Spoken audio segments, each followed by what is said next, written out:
एक साधू एका महिलेच्या घरी रोज भिक्षा मागायला जायचा, रोज भिक्षा मागायचा, आणि ती बाई त्याला वाटेल तसं बोलायची, शिव्याशाप घालायची आणि हकलून लावायची, तरी पण तो साधू रोज तिच्या दारापुढे जायचाच. एके दिवशी असाच गेला, त्या बाईनं शिव्या घातल्या, त्याला हकललं, तसा शेजारी धावत आला, त्या साधूंजवळ गेला. अहो म्हटला, कशाला येता इथं? या बाई रोज तुम्हाला शिव्या घालतात, हकलून देतात, तरी तुम्ही परत त्यांच्या दारात आहेच.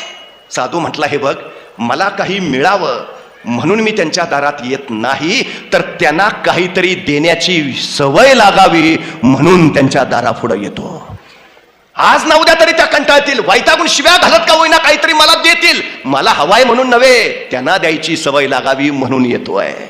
जिथं देणारी माणसं असतात तिथं समाज घडतो, हे सगळ्यात महत्वाचं आहे. सगळ्यात हे देणारं होता आलं पाहिजे. सूर उदयता त्यातून येते. मला एका प्रश्नाचं उत्तर द्या, असा एकही माणूस मला दाखवा की ज्याने आयुष्यभर दान केलं आणि शेवटी तो कपल्लक झाला आणि गेला. माहितीये? अजिबात नाही.